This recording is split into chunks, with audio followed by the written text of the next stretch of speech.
Has there been one failure or setback that has stuck with you that you really learned from?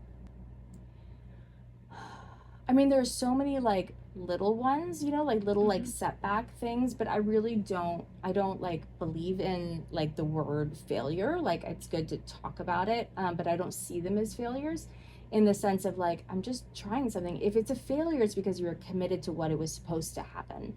And that means that you know it would be right for it to happen and it would have been amazing if it happened, but we don't. We really don't. We have a estimation, you know, that Yeah. we think it would, but we don't. So, so that's why I feel free to try things. But, and I'm going to pause because I have to get my like frame of mind. What was I saying about this is my ADHD stuff. Like, did I take my meds? About failure. Okay. But one thing that was like a gut punch kind of a loss was, I guess it was, I'd have to look at the year. I think it was like 2017, 2018.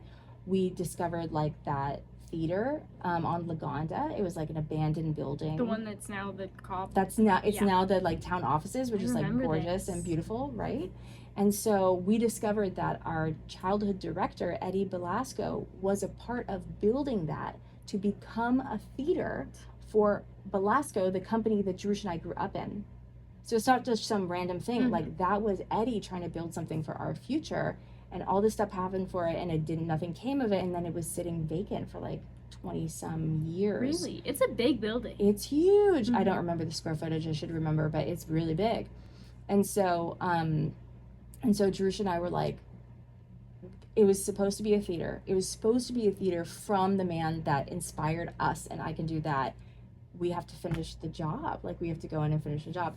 And so it became this whole long thing. We did start fundraising for it and stuff, and various things like fell into place, fell out of place, and it didn't happen. And so, like, the lease that we wanted, we didn't get. And so, like, the project kind of died.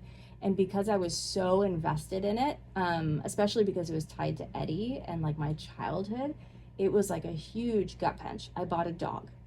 Oh my I gosh. adopted a dog. But like I was like Sweetest. I was yeah, that was pretty great. But like I was in pain because I was like it really felt like I did such a disservice to the community, to Eddie, to myself that I couldn't do that kind of a thing. And now when I look back at it, I'm like, thank goodness that didn't happen. Because if we had truly built out that theater, we would have had one theater where same thing, we could have been doing one show at a time. But at the Performing Arts Center that we built, we have 5 rooms, 1, 2, 3, 4, 5. We have 5 rooms that we can have different things going on and then go to different theaters. And so we wouldn't have been able to expand and grow and serve as many people as we can now if that had worked out. So it was a gut punch and it like stung for a while. But afterwards, that was one of the biggest things in my life that I'm like, when it feels like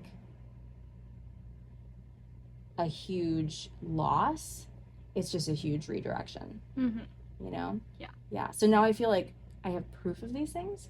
And so when things come up, like something I do is all the time, if something upsetting happens at work or at home or whatever, I'll like get to my journal and I'll write down a year from now why I think I'm going to be so grateful that this happened right now. Like, because I will. You know, I don't know what that is. So let me try to get into that mentality and like what good is coming of this. Because there's always something. Like you can always find the negative, but you can always find the positive too. And I'd rather lead my head that direction. And I think that's really interesting. It's kind of the butterfly effect. Like, look in the moment, you're like, oh, how could this affect anything? But then looking back on it, it caused all these different things to happen. Like, if you had gotten the Blasco, this building and this PAC would have never come to fruition. Yeah. Fruition? That's fruition? it. Yeah, fruition. Fruition. Unless I'm wrong, which like could be the case. We'll find out. No idea. People Google this. Yeah, exactly right. So it's like trust in the timing of your life. And I think like as long as you're like, okay, on to the next, and you don't let it shut you down or make you become like disenchanted to your life, you just keep going. And then it's just, I really believe like life just gets better and better. Yeah. I really do.